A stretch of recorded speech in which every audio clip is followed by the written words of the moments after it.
enhance your education? They said you wouldn't make it so far. Are you interested in finding a school to enhance your education? Not sure where to start? Well, today your search is over. CDP Maths Lab eSchool offers classes for C.S.E.C, CAPE, and GSET subjects, along with training in early childhood education and data operation. Listen to what CDP Maths Lab students have to say about their most fulfilling experience.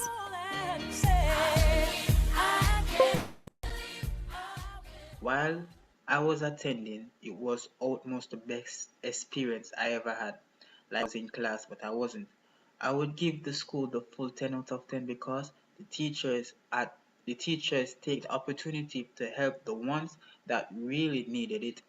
To the upcoming students, this is the best decision you have made and it will benefit you in the near future. Talk to your soul and say, I can, I will. CDP Maths Lab eSchool was founded by Ronique Bernard in August 2009 with a vision to see our students receive a solid education with an emphasis on developing their cognitive skills. The school is committed to developing individuals who will have a positive impact on the society.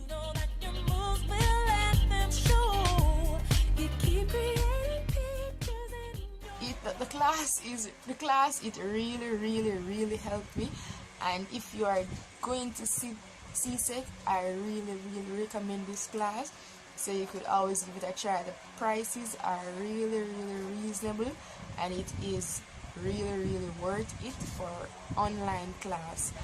Like myself, you would be proud because on that day or on that night when results are out and you log in and you open your results, that feeling, it really is great. It is more of an experience that you would really want to relive. Of course, I went through it and I passed my exams, so I would highly recommend this to anyone. If you have a problem or so, they will take their time out. They will take their time out to tell you. Plus, they have history of also past students who have also passed their exams in once. I have been attending for 6 months, and my most fulfilling moment would be the interaction between the teachers and the students, as the environment is very comfortable and welcoming. On a scale of 1 to 10, with 10 being the highest, I would rate this institution, along with the teaching techniques, skills, and tolerance of the teachers, a perfect score of 10. If I had the opportunity to recommend someone to this class, I would, because I can assure you that you will leave 10 times better than how you had entered. Now that I am leaving, one thing that I would recommend is a classroom interaction at least twice a month, as some students tend to do better with face-to-face interactions. This program would be the best decision one could choose, as the teachers are excellent at what they do, and they will go to the extreme to ensure that you understand what was taught, even if that means staying up with you all night. To CDP Maths Lab, thank you. Despite his late start, Shonday was able to successfully complete his exam. Trust me, it's a really good program, because if I entered a month before exam and I passed the exam, that says everything for itself. The program speaks for itself practically then. Just got to believe. CDP Maths Lab eSchool is convenient and economical. We provide flexible learning options in a relaxed environment. With over 80% pass rate, we offer free demo classes before payment, one-to-one interactive tutoring, clinical teaching sessions to strengthen weak areas, and step-by-step video and worksheet exercises.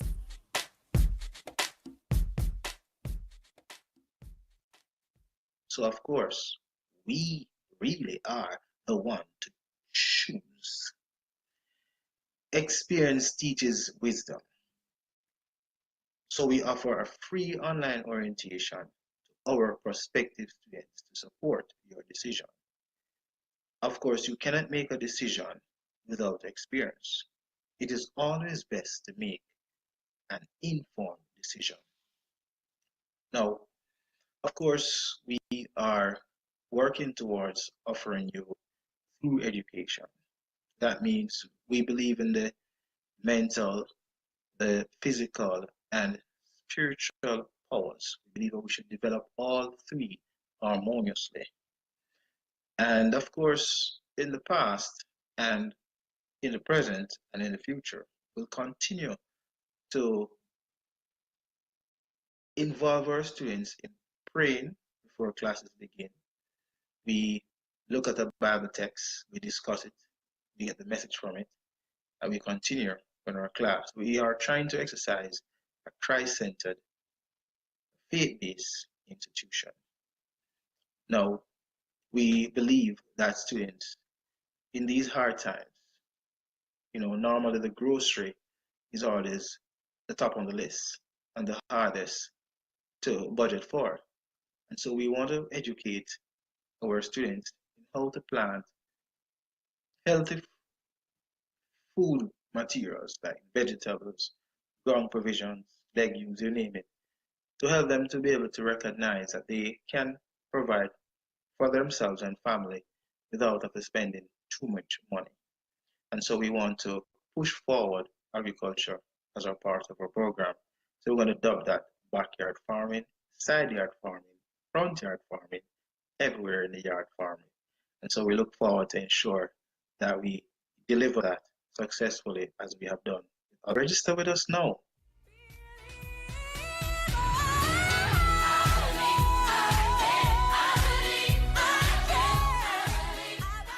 Are you ready to start your journey with CDP Maths Lab eSchool?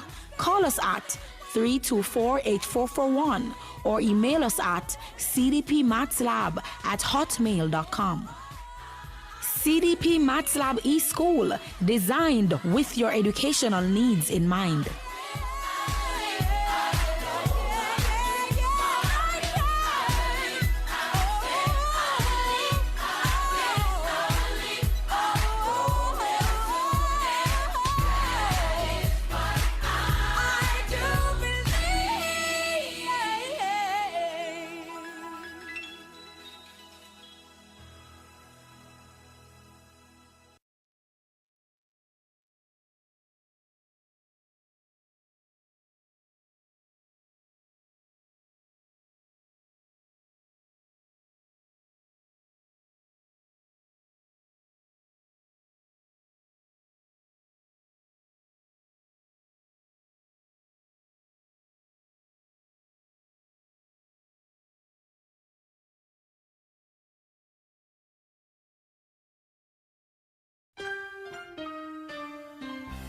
They said you wouldn't make it so far.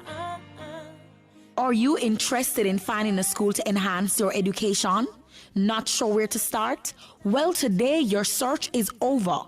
CDP Maths Lab eSchool offers classes for C.S.E.C, CAPE, and GSET subjects, along with training in early childhood education and data operation.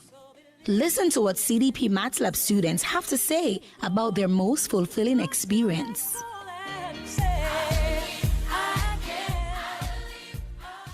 While I was attending, it was almost the best experience I ever had. Like I was in class, but I wasn't.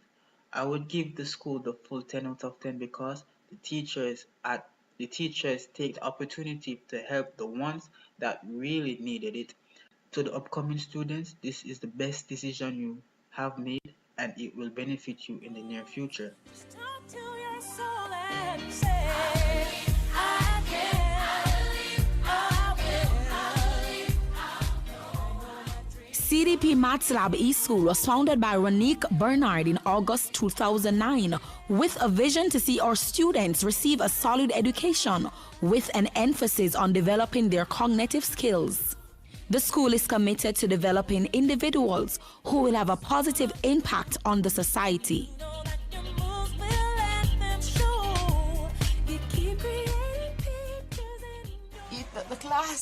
The class, it really helped me. And if you are going to sit C.S.E.C, I really recommend this class. So you could always give it a try. The prices are really reasonable, and it is really worth it for online class. Like myself, you would be proud because on that day or on that night when results are out and you log in and you open your results, that feeling, it really is great. It is more of an experience that you would really want to relive. Of course, I went through it and I passed my exams. So I would highly recommend this to anyone. If you have a problem or so, they will take their time out. They will take their time out to tell you. Plus, they have history of also past students who have also passed their exams in once. I have been attending for 6 months, and my most fulfilling moment would be the interaction between the teachers and the students, as the environment is very comfortable and welcoming. On a scale of 1 to 10, with 10 being the highest, I would rate this institution, along with the teaching techniques, skills, and tolerance of the teachers, a perfect score of 10. If I had the opportunity to recommend someone to this class, I would, because I can assure you that you will leave 10 times better than how you had entered. Now that I am leaving, one thing that I would recommend is a classroom interaction at least twice a month, as some students tend to do better with face-to-face interactions. This program would be the best decision one could choose, as the teachers are excellent at what they do, and they will go to the extreme to ensure that you understand what was taught, even if that means staying up with you all night. To CDP Maths Lab. Thank you. Despite his late start, Shonday was able to successfully complete his exam. Trust me, it's a really good program because if I entered a month before exam and I passed the exam, that says everything for itself. The program speaks for itself practically then. Just start to believe. CDP Maths Lab eSchool is convenient and economical. We provide flexible learning options in a relaxed environment. With over 80% pass rate, we offer free demo classes before payment, one-to-one interactive tutoring, clinical teaching sessions to strengthen weak areas, and step-by-step video and worksheet exercises.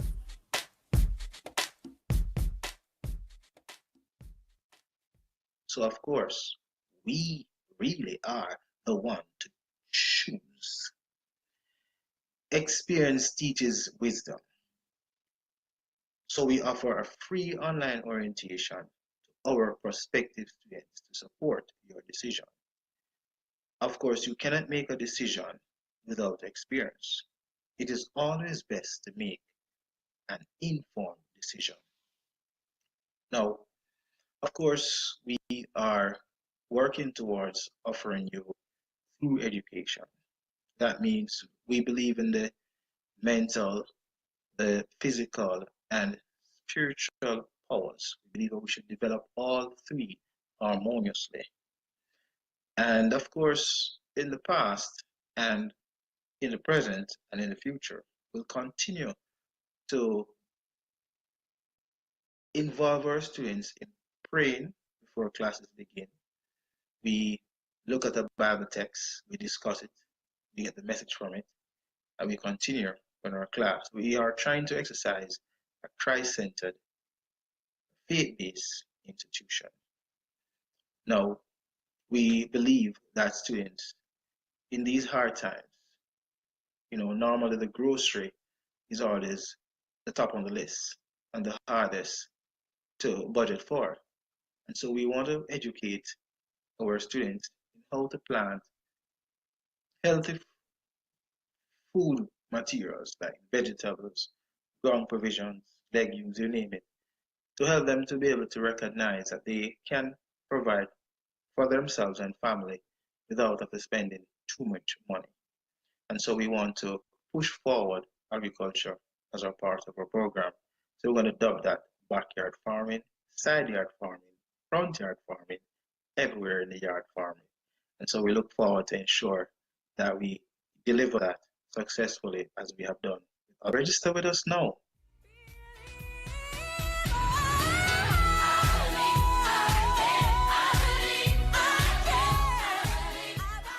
Are you ready to start your journey with CDP Maths Lab eSchool?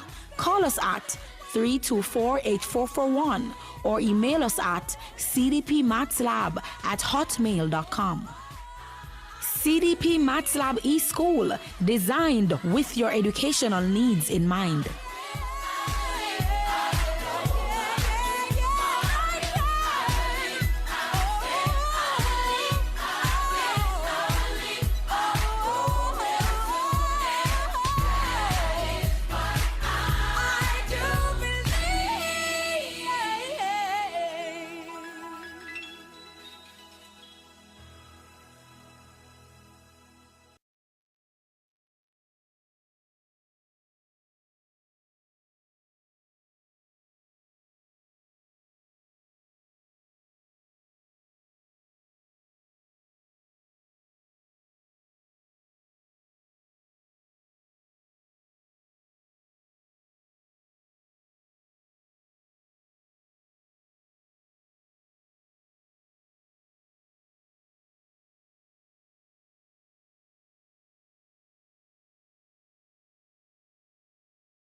Good evening, Miss Paul. How are you? Good evening. Not bad. Okay, nice to know that. I wonder what happened to those young people. Since it's holiday, Right? they probably think it's we're on holidays. I don't hear about the holidays. Now I'm saying they probably think that we're on holidays now. Oh, we're not on holidays at all. Not until I said we were not on holidays. Okay.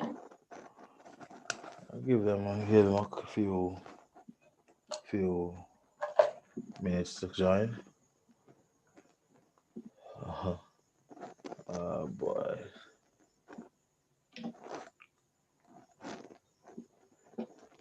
High school students them, you know. Okay. So the next year before you submit the first assignment? Yes, sir. Huh? Yes, sir. Next year before you do? Yes, sir. Boy, oh boy, oh boy. Oh, I can't do that, you know. Sir, me did them hectic. So let me ask you a question. You know have a restroom time. Restroom time? For Mm. restroom time is like couple seconds. Oh, Because you know you have to leave someone at your station. I work at KFC. So we don't really have restroom time. okay. We have 30-minute breaks, and they said that include our restroom time. Oh, okay. Wow. Working America, sorry, working them that kind of company there. They don't really go in the restroom time. That's a fact. Yep. That is a fact. Well, so be it. So I got some time, huh? Mhm. Mm-hmm. Oh, I'd like to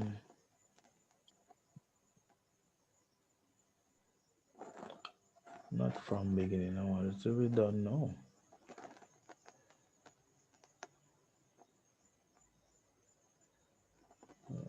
Let's see if it's okay. Perfect. This is where we're starting off from tonight. Where's Tarsha? Tarsha's supposed to come on.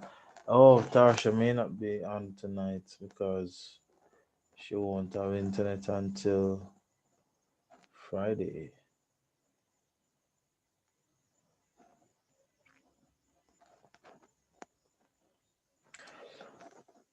Giving them 2 minutes, 3 minutes more, then we start, all right? Okay, Miss Paul? Yes, sir. Talk said something? Now I'm giving them 3 minutes more, and then we're going to start. Okay. All right. Okay.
Teresa. Mother Teresa? Yes, sir. Didn't I say to them that we're having class today? Today is the last day. Doesn't mean that there's no class tonight. I don't understand that young lady. She's coming on now, so I'm just waiting for her to get on, all right? Okay. Let's see if I can get Nicole. Okay, come let me have a call then.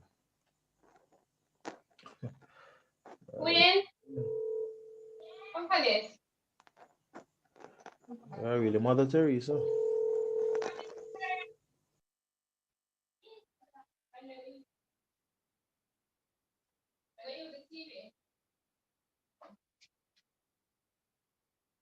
Yes, sir. I said you're really Mother Teresa for true. Yes, sir. My job minister and reach home and I cook some dinner for my son. What, KFC? Yeah, Nasalan come home from KFC and I cook some dinner No, for my son. I asked him cooking KFC for him too. No, I don't cook KFC for him. I don't like KFC myself, not because I work there. My Okay, chicken okay. will make you get fat. That's true.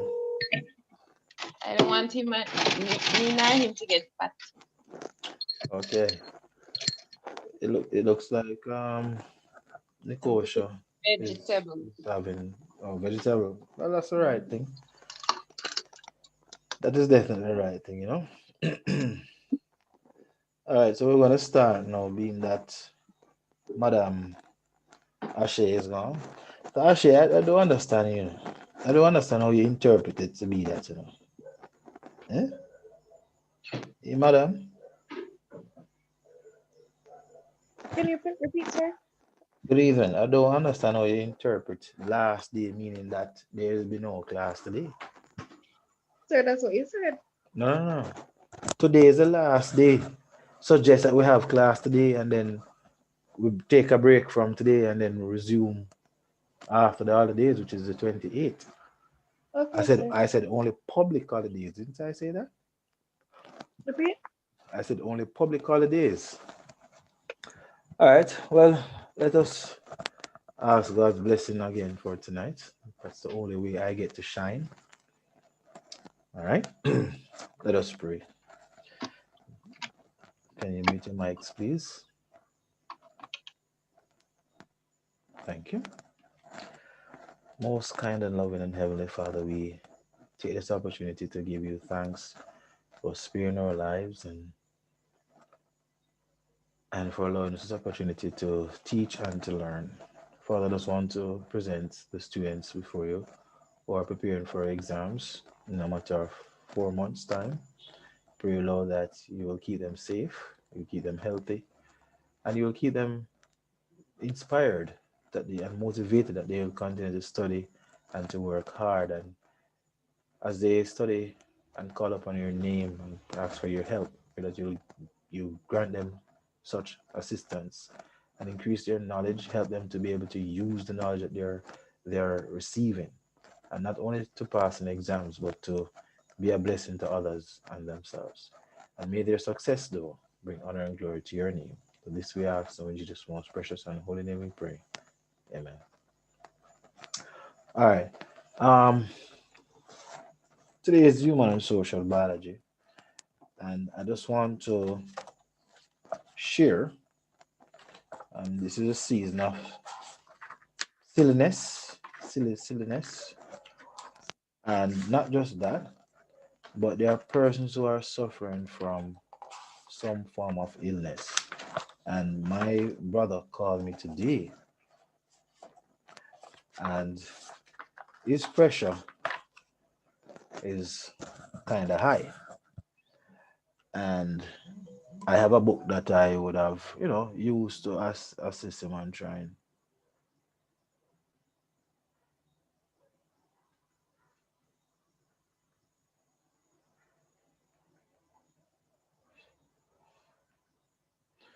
All right. I have a book that I was giving him some information, what he should use and so forth. It's about hypertension. 1 second, let me get the book. 1 second.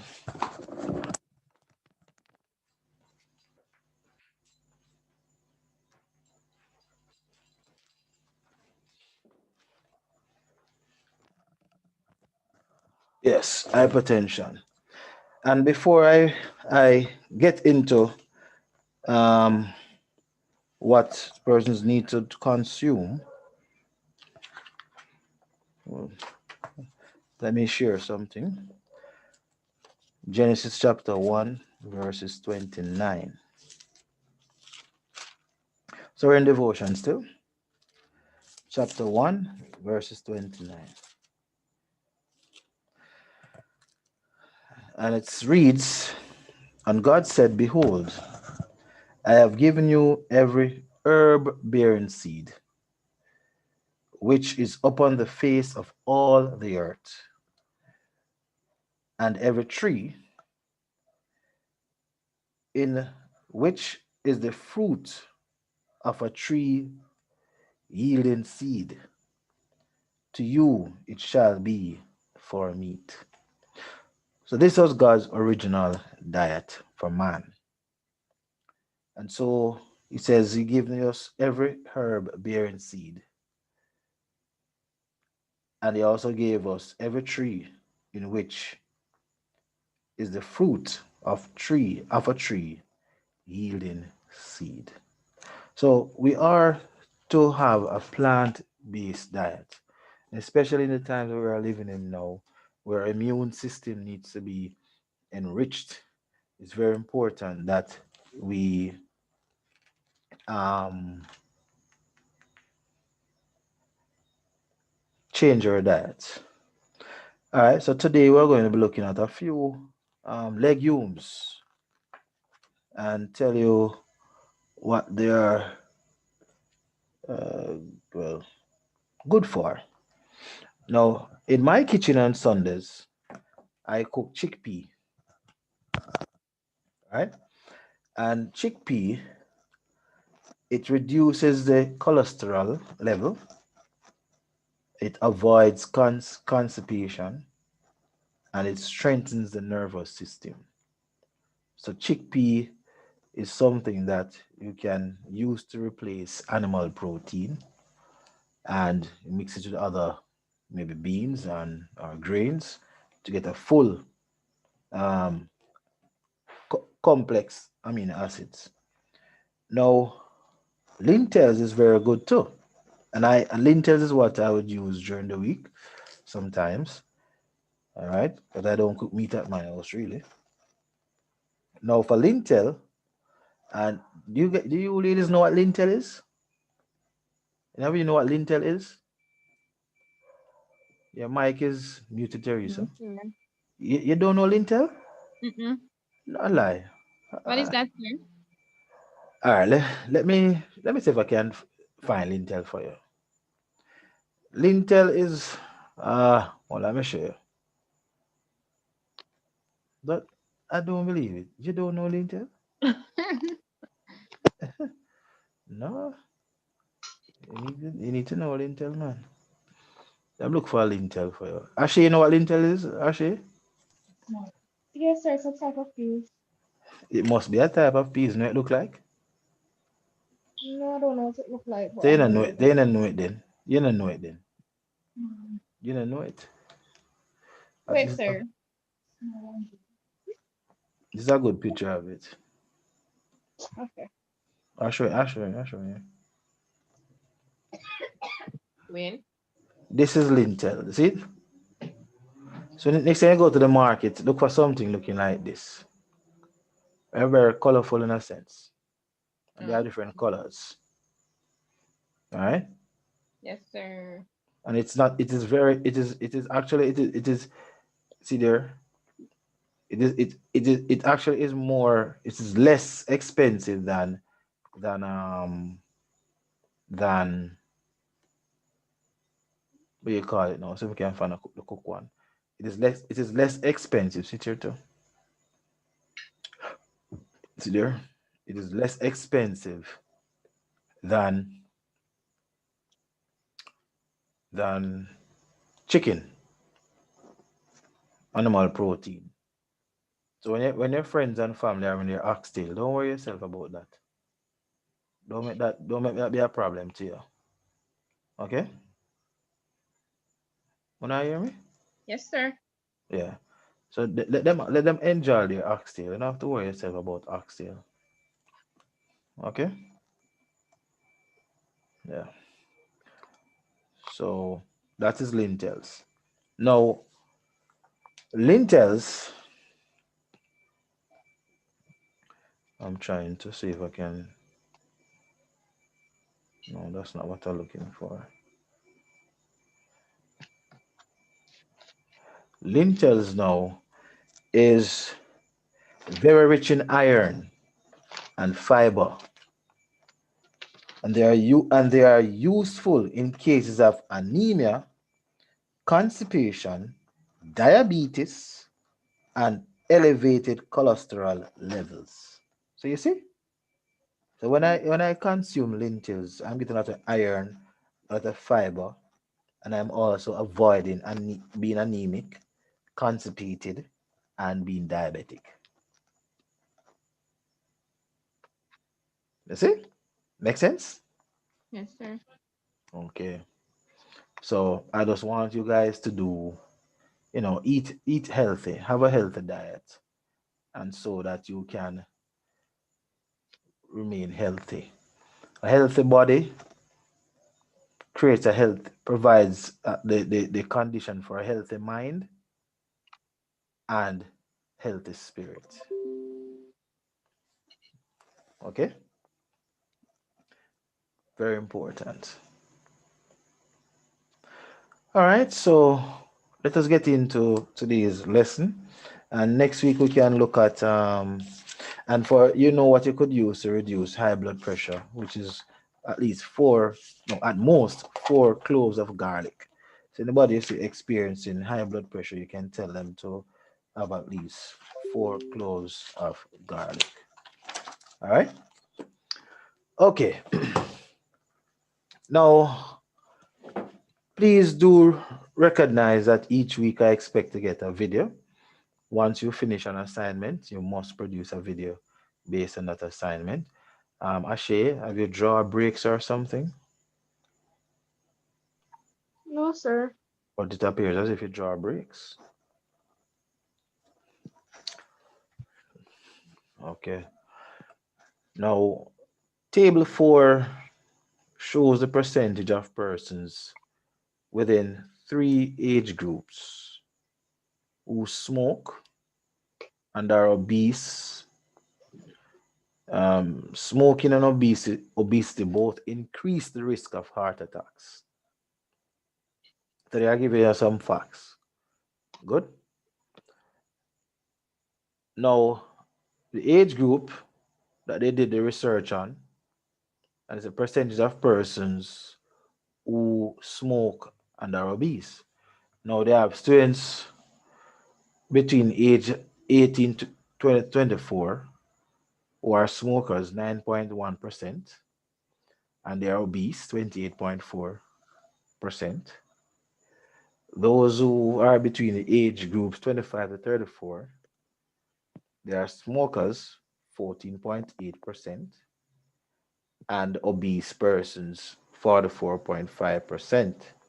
And as the age group gets higher, you recognize that the habit is even greater and the disease is even greater. So we're seeing here too that for those who are between age 35 to 44, 23.7% of them are smokers and 54.8 are obese. Hmm. Now, the statement says smoking and obesity increase the risk of heart attacks. Now, this says study the information in table 4 and identify the age group that is the greatest risk of developing a heart attack and discuss how smoking can increase the risk of heart attack. Anybody want to answer? Attempt to answer. Ashay, if you're speaking, your mic is muted. I'm not speaking as yet, sir. Checking it out. Oh, you're checking it out. Okay. So your fingers were punching. Teresa, you want to try? What was the question, sir? No, it's in front of you. I want you to attempt to answer the question. It says identify the age group that has the greatest risk for developing a heart attack and discuss how smoking can increase the risk of a heart attack?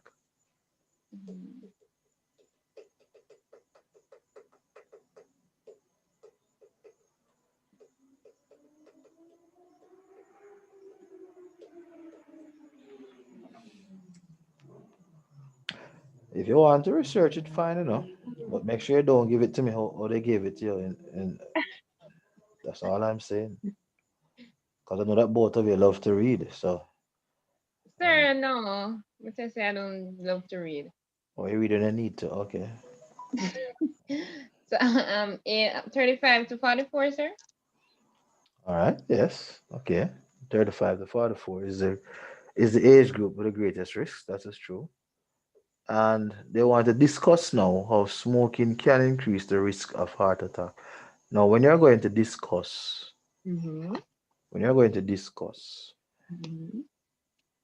when the exam asks you to discuss, you must give reasons for and against. Understand? Mm. Mhm. So in the exam, you have a look for the verbs. The verbs itself. I'm going to tell you what discuss means in the C.X.C exam. When I say discuss, and write it down. Ready? Yes, sir.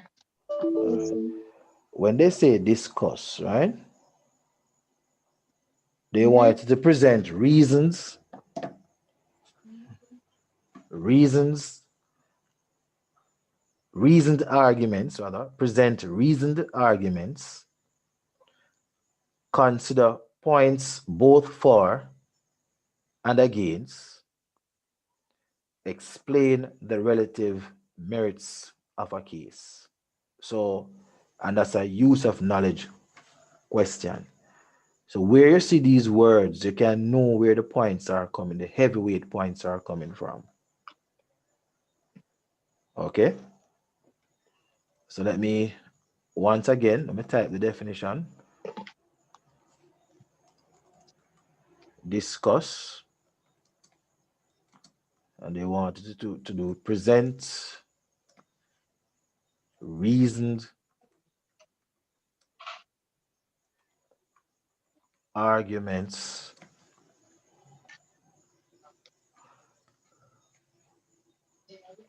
consider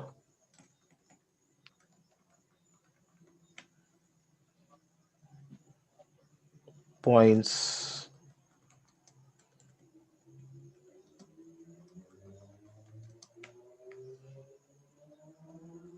both for and against. So in other words, you need to persuade them. You need to be persuasive. Okay? Explain the relative merits of a case.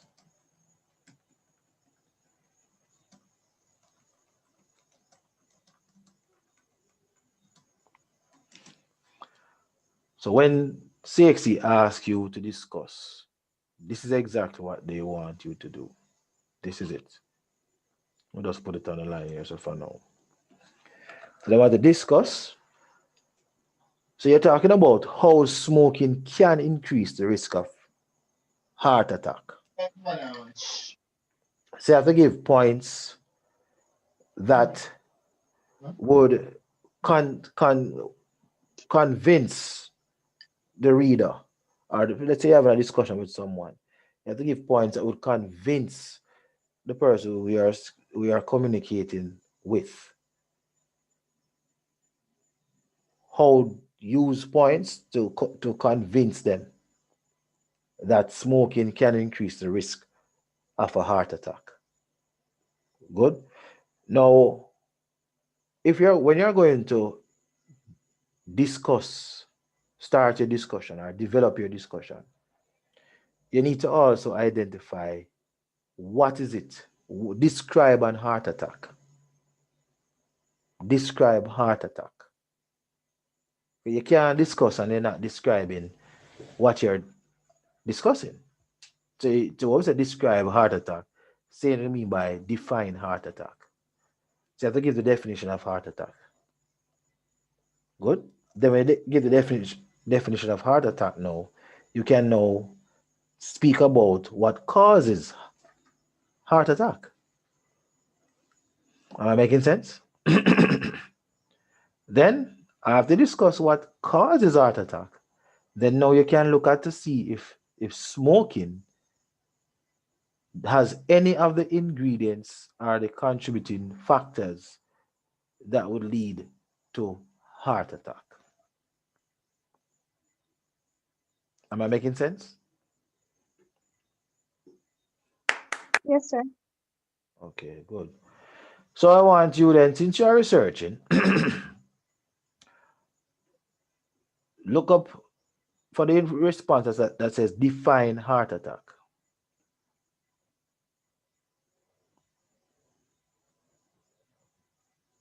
And tell me what you find.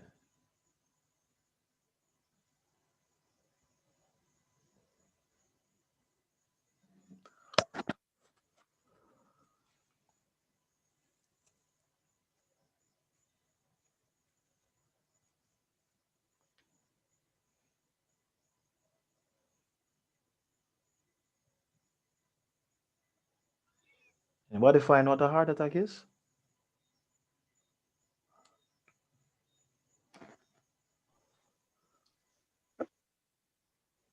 A heart attack happens when the flow of oxygen-rich blood in one or more of the con- coronary arteries, which supply the heart muscle, suddenly becomes blocked, and a section of heart muscle can't get enough oxygen. The blockage is usually caused when a plaque ruptures. Okay, good. Now, all right, you heard that, Teresa? Yes, sir. Okay. How can we shorten that now? Make it simpler. How could we shorten it? All of that information.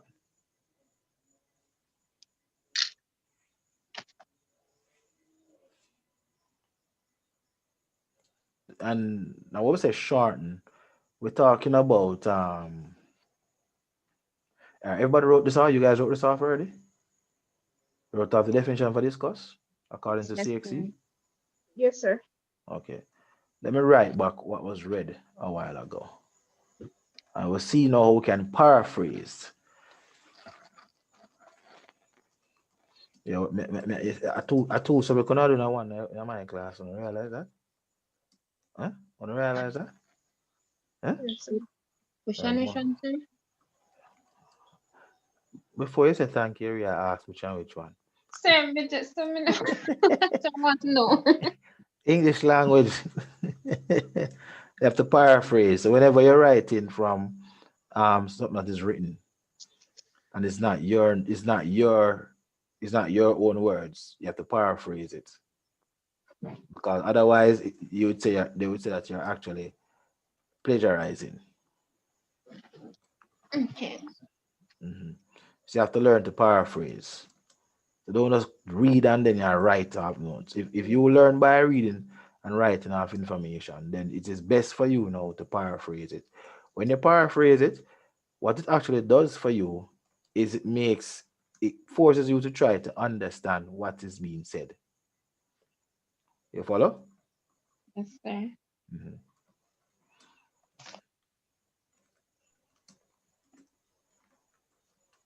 No, we have not yet answered the question yet, you know.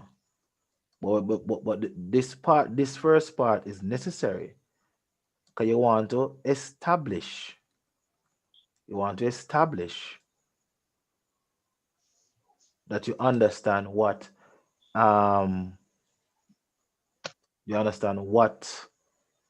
becomes blocked. You understand what causes heart attack. You follow? Mosquito. Mosquito. Master should not be biting, you know.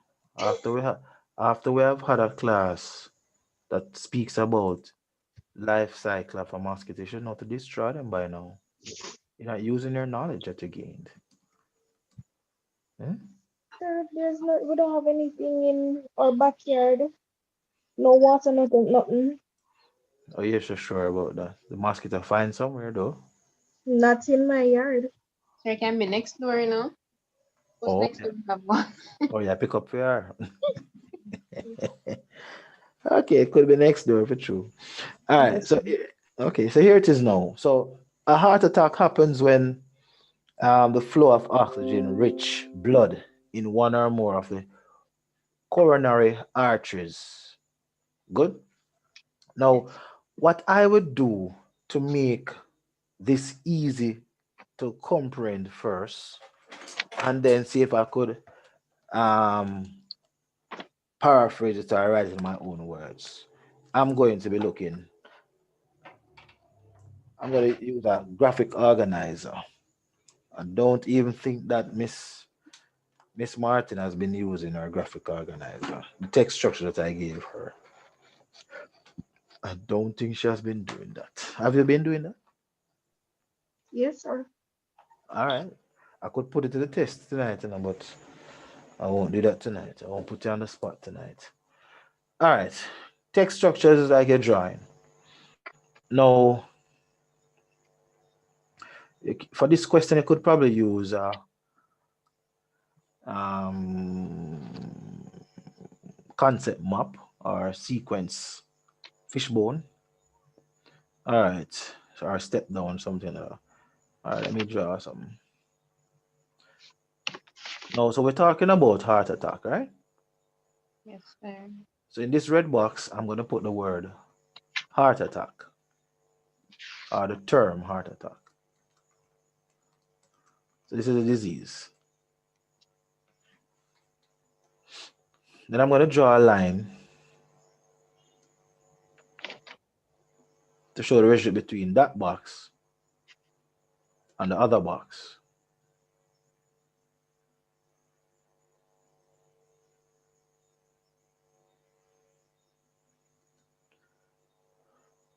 Now,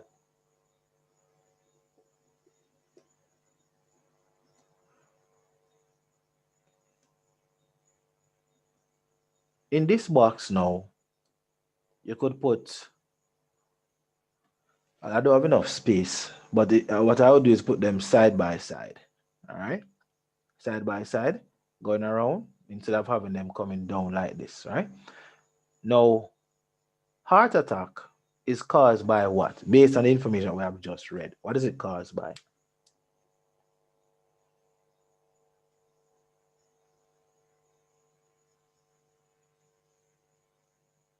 Blockage to one or more of the coronary artery. That's the cause? So, No, why would you think that's the cause?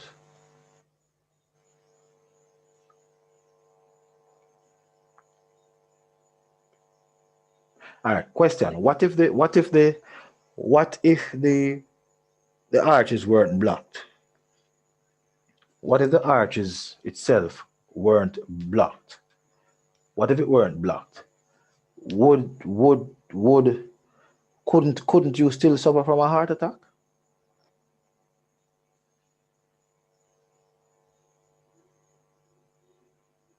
Repeat. What if the arches weren't blocked?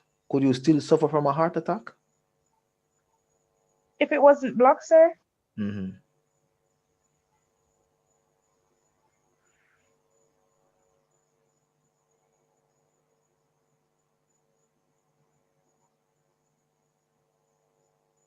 You see, we have to find out now what is the main reason why what would cause a heart attack based on this bit of information given. so the main, well, I would think the main reason is because the heart is not getting enough yeah, I oxygen. was about to say that. That is it. That is it. That is it. Lack of oxygen. So you see, not getting enough. So you see now, You see, you are forced now to try to understand it. So you could instead note in this paragraph or sentence what you just said is not in it. So you could have written now not getting enough oxygen. You see it now? Yes, sir. So you see? So you could say, so this is well lack of oxygen. Or I could write lack of oxygen. So lack of oxygen can lead to heart attack. Make sense? Yes, sir. Yes, Good. sir. So you could simple you see it, just in two different lines, instead of writing all this, heart attack is caused by a lack of oxygen. Simple. Good. And remember now, it is the oxygen that supplies the heart muscle. The coronary arteries is what would have supply. Why do we need oxygen, by the way? Why would the heart muscle need oxygen?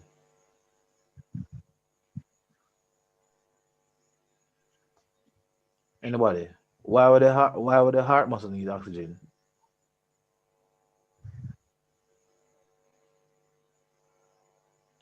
It tells us where the oxygen goes. The oxygen goes to the what? Heart muscle, right? Because which supplies the heart muscle. So there's lack of oxygen in the heart muscle, or lack of oxygen, yeah, in the heart muscle basically. But so you have to mention the heart muscle too. You have to also mention the heart muscle too. Wait, hold on. But why would the heart muscle need oxygen? What is Stay oxygen healthy. to stay healthy? How? For it to function, do its work. Do its work? So how the oxygen help it to do its work? How does the oxygen help it to do its work? You see, I have to ask these questions because I want to think. I want you to think. Now, this is the very reason, students, why it is important that you do your assignments. The body uses oxygen to get energy via cellular respiration. So cellular respiration takes place in all cells, especially in the muscle cells. So the muscles can get energy to carry out its function when it contracts and relaxes. Make sense? To pump blood around the body. So the heart muscles need such oxygen. So that bit of so now what we're basically doing now, is using the knowledge to explain why smoking can increase the risk of heart attack. The discussion. Make sense? Makes sense. But me gone silent? Or she gone silent? Which one way? Repeat, sir? Me a talk and nobody now say amen or yes sir or something. Well, you sound like a boring pastor. That's alright. That's alright. Still not getting the spirit. When the exam come, I get the spirit. So you just start answering questions now. Alright, so the heart attack is caused by lack of oxygen. Good. Um you could put heart muscles here. Muscles of the heart. So you have to know what are the main things you must take out from this passage. That's what we're looking at here. Get it?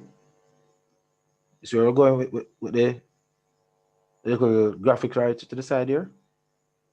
No, Hmm? no. You know where I'm going? Yes, sir. Oh, so me or somebody said no. I mean, that talk to Teresa. Sir, I didn't say no. Oh, to me or no? All right. No. So clearly, the main reason then why um we can get heart attack is that the lack of oxygen in the muscles of the heart. Good. Now you can go further to say why the heart needs oxygen, why the heart muscles need oxygen, and therefore you must make mention of cellular respiration, energy, right? Heart muscles respires. Good.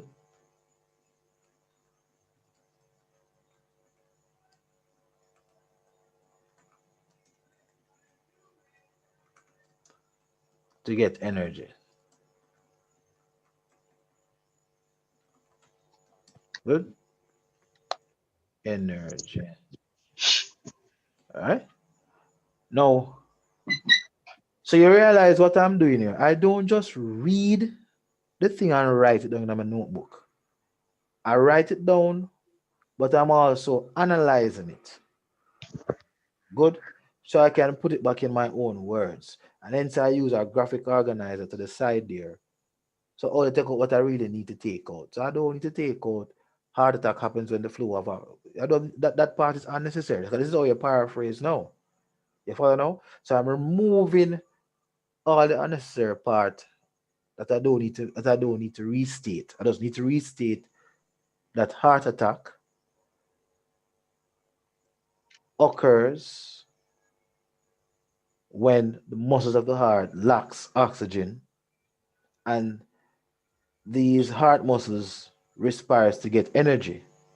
Therefore, it needs oxygen for it to get energy. Or I could say uh, energy is released in these muscles in the presence of oxygen. Good. So these are some points to consider now. So what are the points to consider in this case? The points to consider is that the heart muscles needs energy to carry out its function. Therefore, the body uses oxygen to release energy from the food that we eat. Good. Yes, No, sir. good. So you have to make mention of these things. That's where the points come from. Then no, then no. We're going to see now how. What about smoking now that can prevent the heart muscles from obtaining oxygen? You see where we're going now? Yes, sir. All right. Now there. Now, if you had done the respiratory system lesson, you'd have learned about smoking and its effects. Now, the cigarette smoking, the smoke actually has three harmful um, substances. Does anybody know what the three substances are?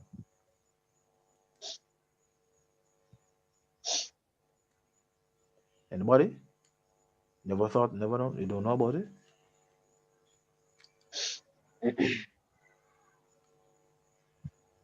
Well, you can research if you don't want to research it.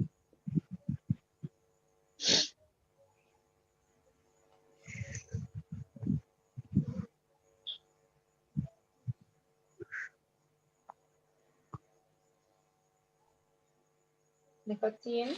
Nicotine. Okay, good. So nicotine is what would actually cause the heart to not get the oxygen, right? Because the nicotine combines with the hemoglobin. So, and the hemoglobin is really what would have caused the red blood cells to to collect the oxygen to transport it to the heart. You see now? Make sense? Yes, sir. Okay.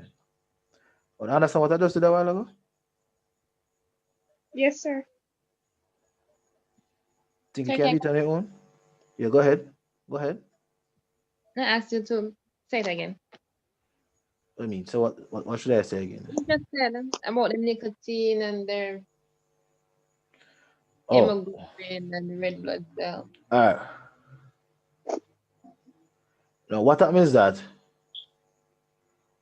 the nicotine, it causes the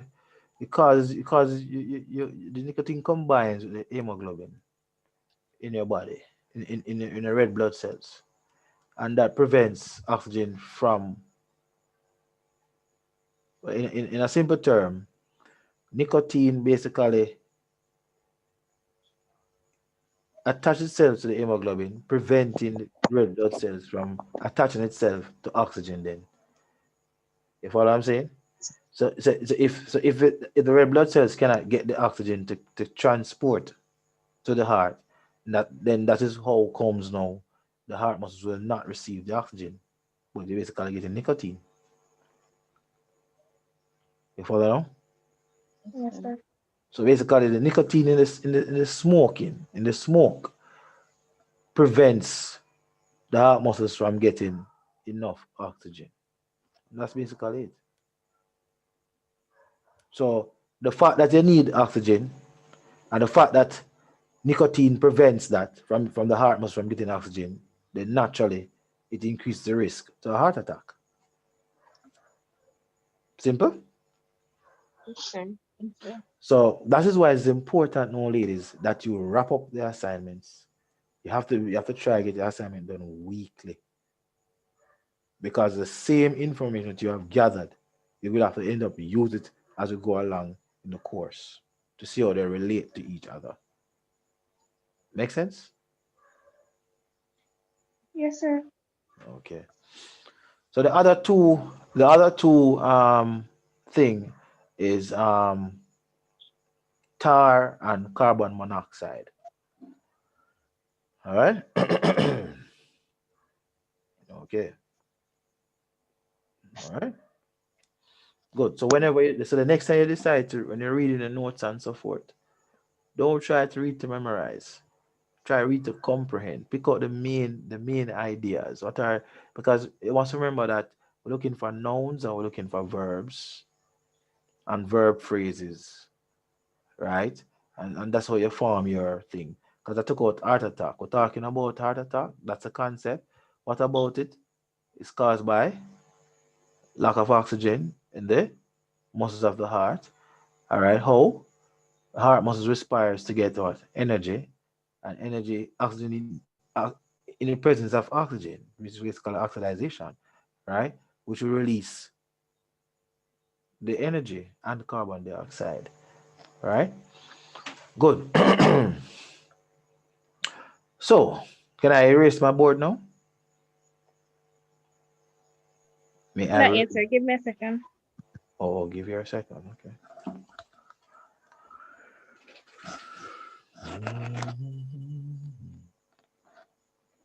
Okay, sir. You can. Okay. And they said even briefly breathing in secondhand smoking can damage the line of blood vessels and cause your blood to become stickier. And these changes can cause a deadly heart attack. And of course, you know that if the line of the blood vessels become damaged, it can start some form of thrombosis, which can eventually block the arteries and then also preventing blood from flowing. And therefore, if you prevent blood from flowing, it's also going to prevent the coronary the coronary muscles or cardiac muscles to receive oxygen to allow the heart to carry out its function. All right. So, how isn't this? Do you feel better now when you're doing what we're doing a while ago? Right, rather than just reading and writing off. Yes, sir. Yes, sir. Okay. So I'm just teaching you radiologist how to read and make proper notes. So I hope the radiologist understood that. Right, radiologist, you understand? Radiologist, answer me. All right. So we are the last set of past paper question. Identify the single cell organism that causes malaria and state the two tissues and organs that it destroys in the human body.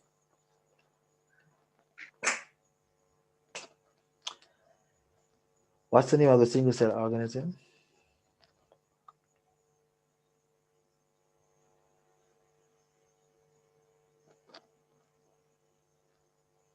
We did it last week, you know? We did this one last week, so you're supposed to can't tell me.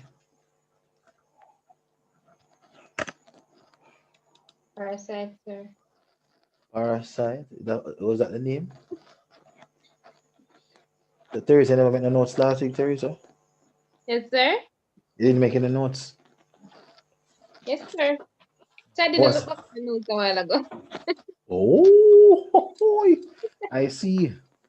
I see. I see. I see. I see. What's the name of the parasite? You need to look back on your notes. So now you see one of your problems now. You need to look back at the notes. So look back at the notes.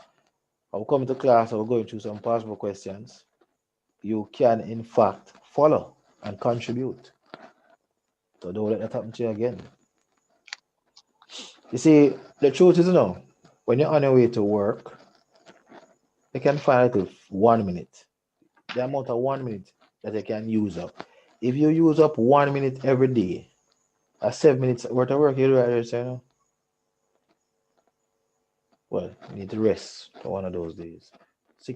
At least 6 minutes worth of work you have done right there. So, and if you take 2 minutes out of a day, 12 minutes worth of work for the week. 10 minutes out of the day, out of each day, at least 1 hour out of work you have done for the week. Is that now, Teresa? Yes, sir. All right. So you need to consider these things. You have to get up early, go to bed early. You only have class once a week with me. So Wake up early. Sir, what is it about wake up early and go to bed early? Go to bed early and wake up early. Like, what time you call early, sir? Maybe 4 o'clock. 4 o'clock in the Morning. huh? The 4 wake o'clock up in the 4 o'clock morning. in the morning. Wake up 4 o'clock in the morning. Sir, sometime I reach home like after 11. So I fall asleep probably after 12. So on by the time I bathe and probably grab something to eat. And then wake up 4 o'clock, sir. Don't eat anything heavy at nights. Instead of eating the hair, I'm hungry. Oh, that one go? Sir, hungry. No, sir. Sir, I eat before I go to work and I'm at work and I stay hungry, Okay, because you're not allowed to carry food and I don't really like KFC. Okay. So sometimes I Well, have eat a heavy meal in the McDonald's morning. Eat a that heavy is meal like in the morning. 7. What you eat for dinner in the evening? Eat for breakfast in the morning. Heavy meal. So all you could need to do is just make a shake when you get home, or make some juice, some green juice or something. I'm going to start doing those things and make some green juice. I think I need to start doing I'm that. hungry, I cannot sleep. Come again, Teresa? So when I'm hungry, I cannot sleep. I'm miserable. Well, that's the right time to study then. All right. Now, what's the name of the parasite, Ashe? Since Teresa is busy searching our notes. Sir, it's there. So what's the name of it? Sir, it's a big word. Pronounce Plasmodium. Plasmodium, exactly. So you see, oh, it comes back again. Comes back again. This is not the same paper that we were looking at last week, and it comes back again. You follow? So the name of the single cell organism that causes malaria is, of course, Plasmodium.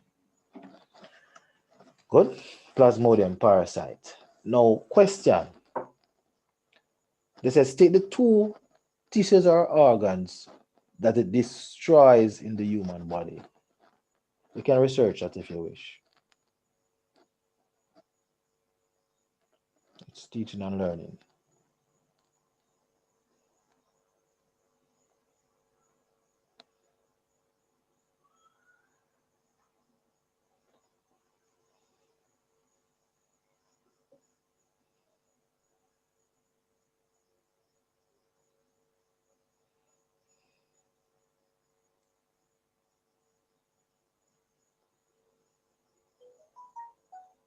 Final answer? Yes, sir. What's the answer you have? So, see that stung there? And tell me the answer, lady. Eh? I research, so you can't say no, you're right. Research. I research. Mm.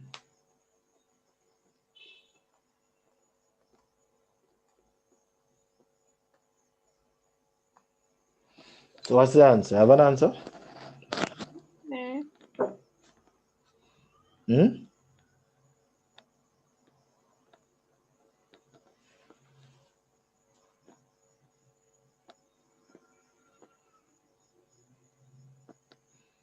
It's supposed to be there now. Yeah. All right, based on research, it destroys the spleen, liver, and bone marrow, and of course, blood vessels.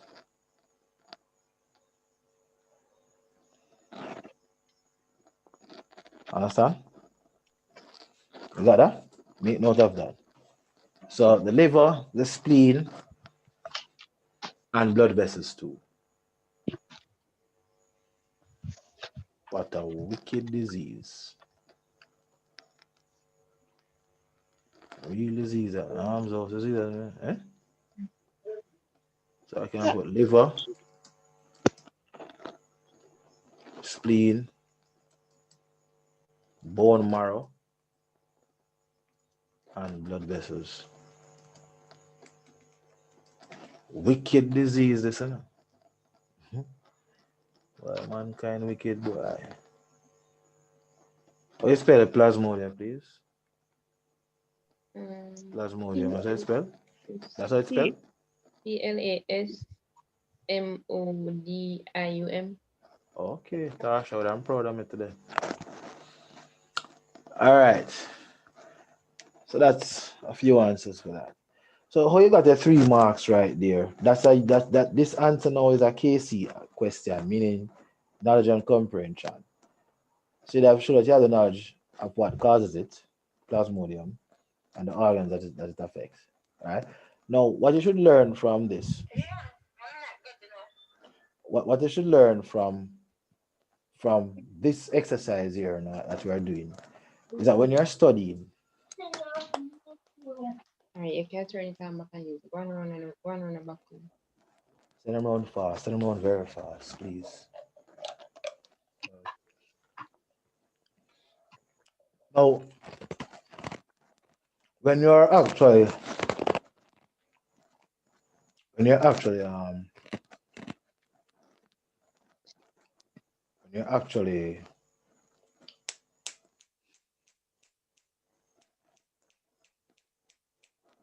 studying from possible questions or even studying diseases, make sure you know causes, signs, and symptoms, and which organs or tissues are affected.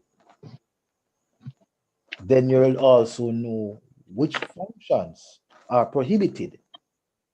Is that clear? Yes, sir. That's all you must study to know, right?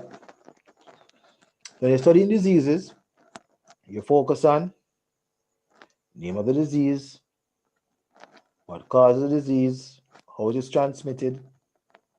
Please make note of it, you know, please. Please make note of it. Because you might have an assignment to have to do a presentation on this. And I need to see all this information coming out. Name of disease, cause of disease, how the disease is transmitted, what are the organs or tissues that are affected, and what are the functions that are prohibited.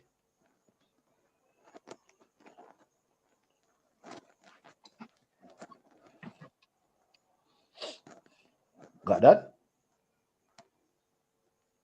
Yes, sir. All right. Now, part 2 says list 3 symptoms that someone suffering from malaria is likely to exhibit.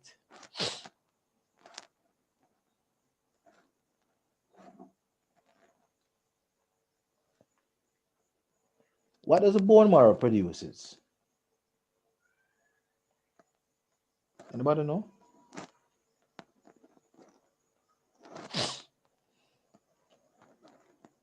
What does a bone marrow produces?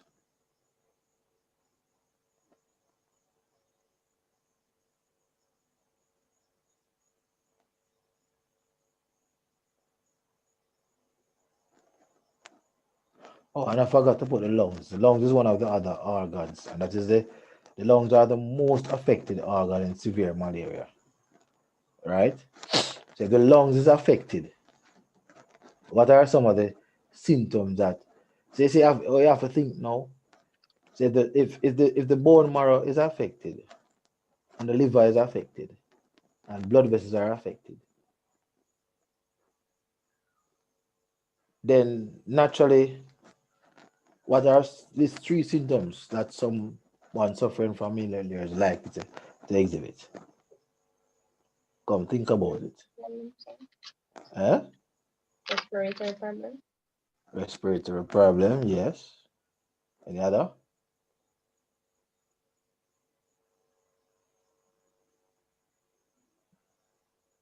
Any other?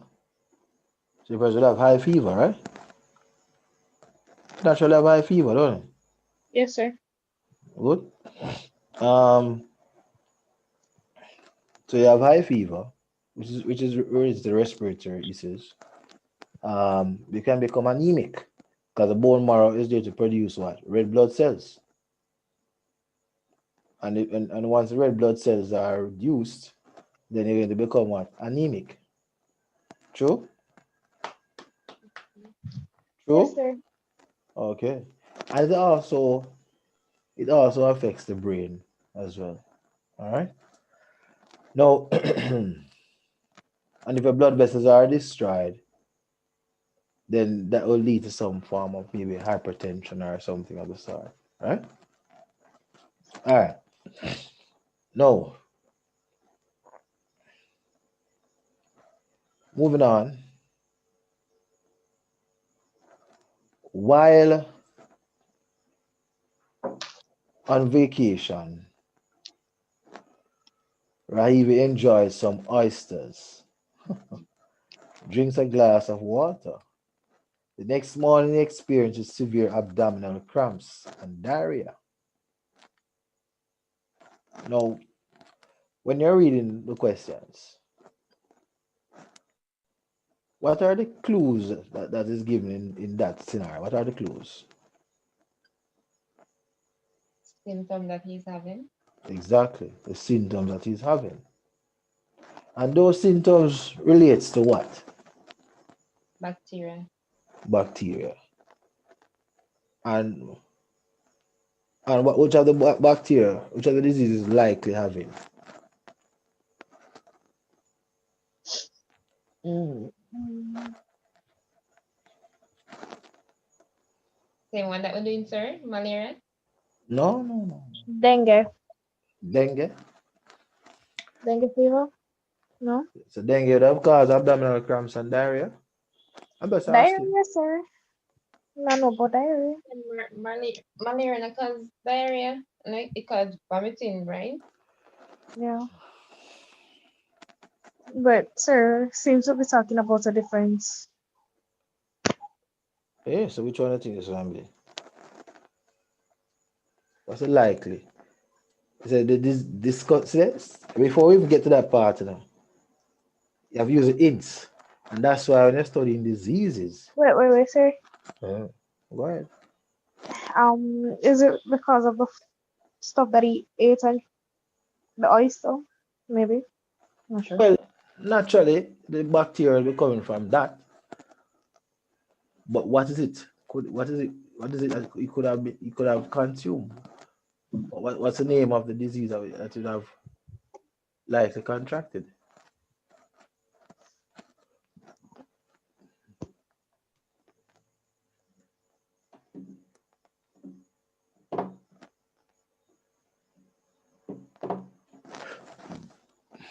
This is another UK question.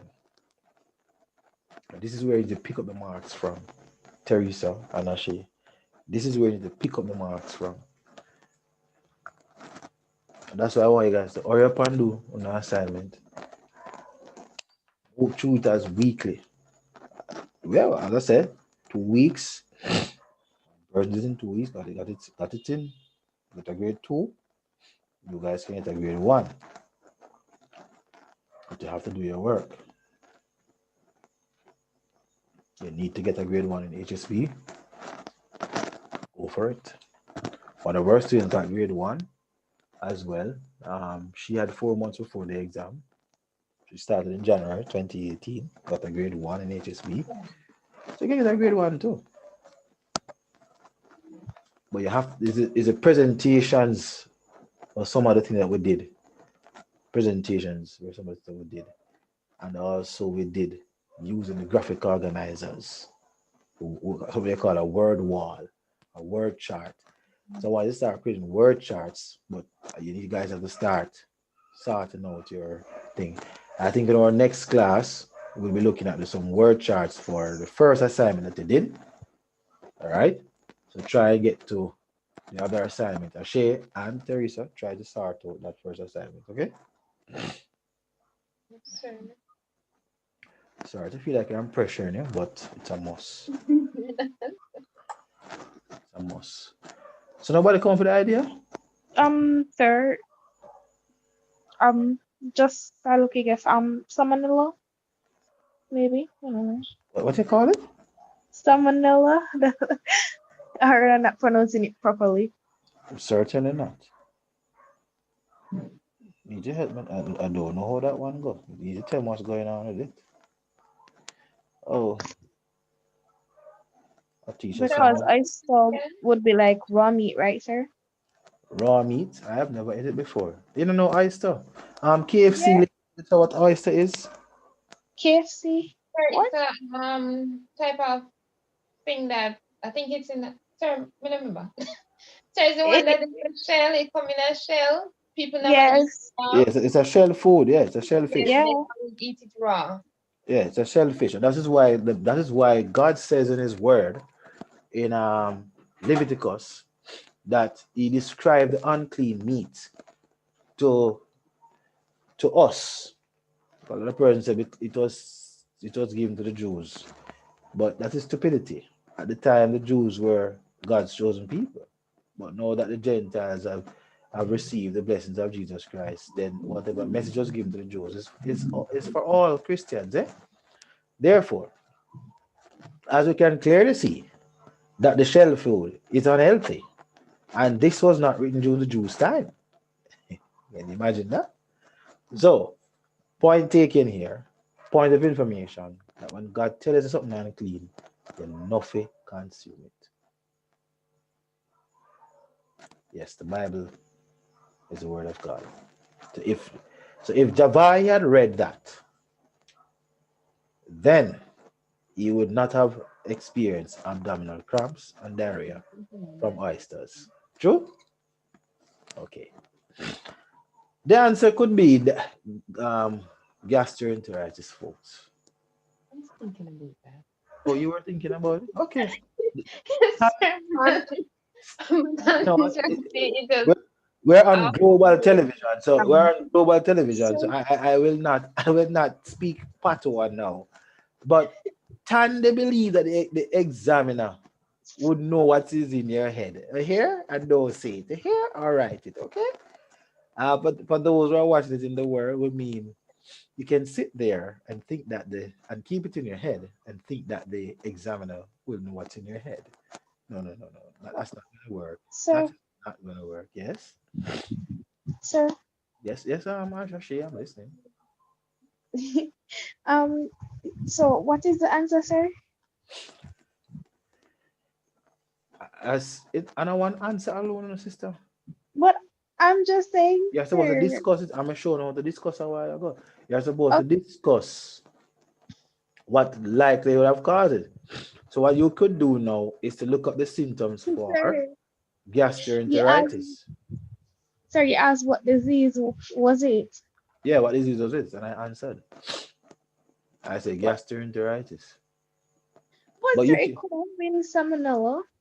salmonella? What is that? Sir, Oh, you pronounce it, no, salmonella. sir, Salmonella. Yes, miss. salmonella. Yes, I am correct. All right. So it couldn't be gastroenteritis, though. Yes, sir, maybe, but okay. No, Salmonella no, symptoms. I'm asking. What are the Yes, symptoms of sir. salmonella? Salmonella. Okay. Um, infection of diarrhea, fever, stomach cramps, and yeah. Okay, how you spell that salmonella? Salmonella. Okay, you got that spelling, Teresa? Go again, no, sir. SAL. Wait, yeah. SAL. Salmon. MONELLA.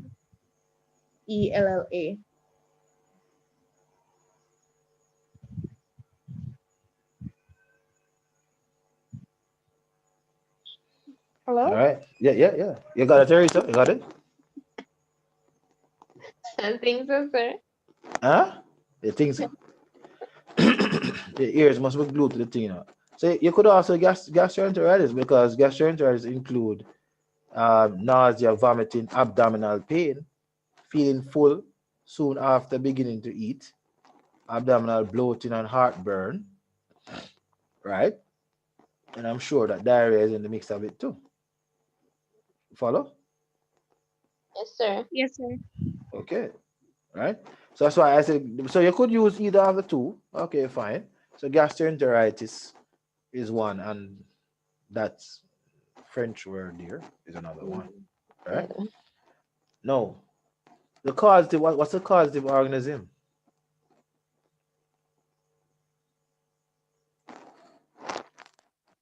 What is the causative organism?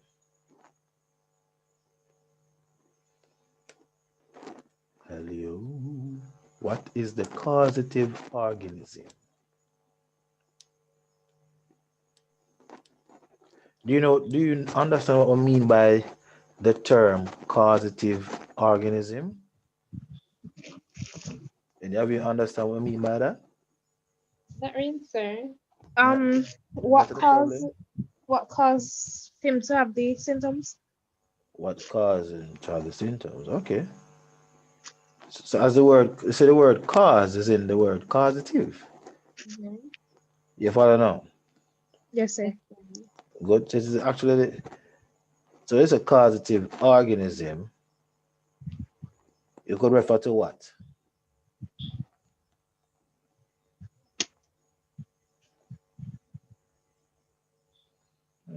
The oyster. No. That's, The bacteria. exactly bacteria. Causative organisms are bacteria, virus, and plasmodium parasites. Got it now? Yes, sir. You got it to Sister Yes, Powell? sir. Yes, sir. Okay, that's a powerful name, you know. So causative agents includes bacteria, viruses, and parasites. So make mention of that, okay? So we talk about causative organisms. Organisms are referred to whether it is a bacteria, virus, or Or parasite. plasmodium parasite. Plasmodium parasite, okay? So it was a bacteria in this case.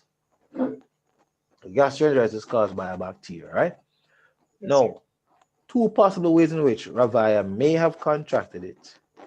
And what are two possibilities you could have contracted this this thingy? What are two of the possible ways?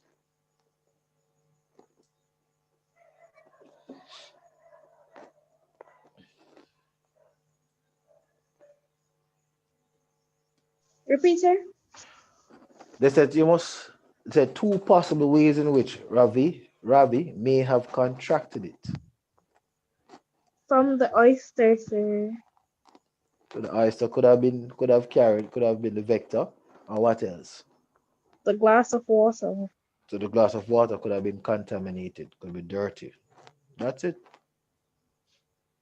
Two steps that he could take to avoid getting ill like this in the future?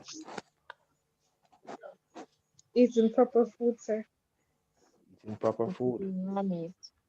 Stop eating raw Oyster meat. is not good food, sir. I say it's not good food. All No.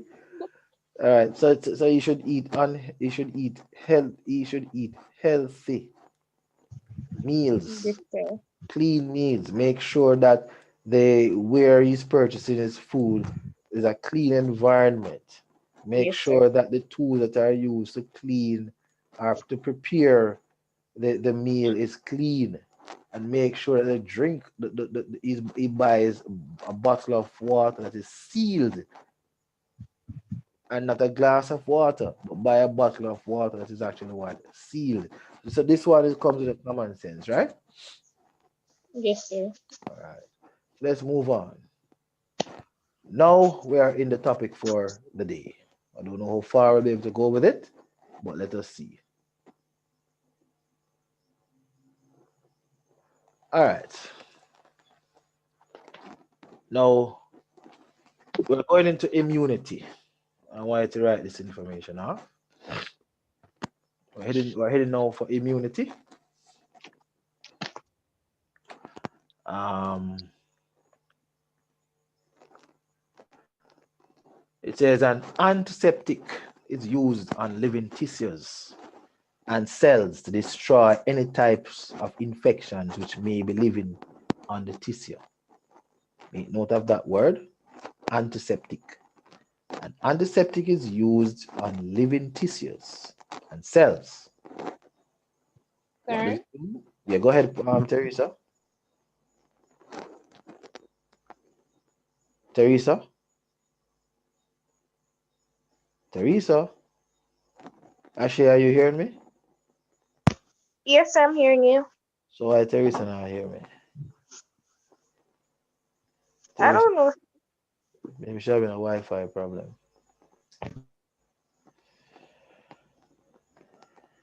Maybe she's having a Wi-Fi problem, I'm not sure. All right, but let us continue. Teresa, are you there? Probably she's having a Wi-Fi. Yeah, she's having a Wi-Fi problem. Um,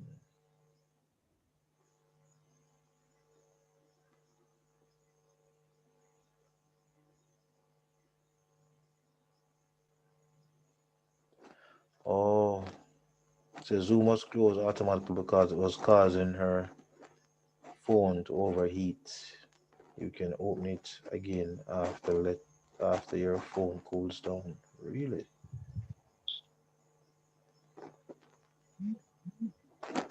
All right, our phone is overheating. Yes, sir.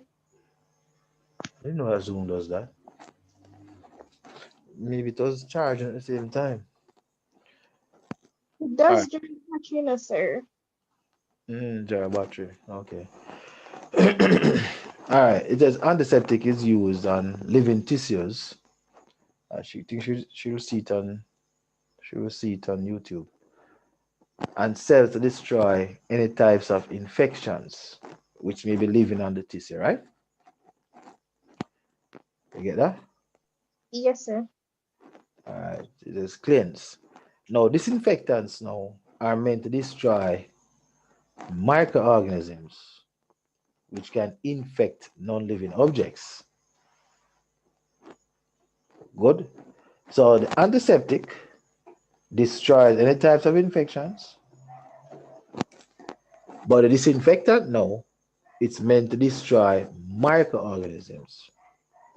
Now, common antiseptics include mouthwash and yeast infection treatment creams. Good, Yes, sir. good. So common antiseptics include mouthwash and yeast infection treatment creams. So she's using a different device.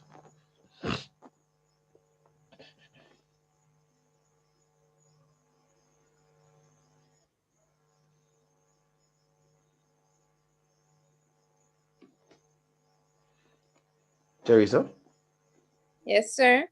your battery was dying or something? You were charging the phone at the same time? So if I don't charge, it's gonna die. Oh, yeah. Cause the first time I'm seeing a message That's like what I that. think, sir. It drains battery because I'm using my phone as well. Last week, it almost dead before class ends. So that's why I plug it in. Because it Oh, was like Drains 40. battery, sir. I didn't know that. Cause mine was at 100 and it's now at 49. Oh, But no, the phone hot like fire. that's not what you're using now, though. No, I have a next phone. I didn't even realize that the Zoom was on it. So I just, Okay, cool, yeah. cool. That's very good that you have different ways of getting into the class, you know. Yeah, they have two different cars there, 2 foot, 1 foot burning up, have another foot. That's good. You need to buy yourself a Christmas gift, a tablet. Sir, may I look sponsor? Oh, well, call on the colonel and the colonel will sponsor you. The who? The colonel. The KFC work. The colonel. The colonel, may I tell you what to do? I need to call the colonel because you don't know the colonel. You need to do that. Probably Eh? clarify when you In the area, Colonel Sanders.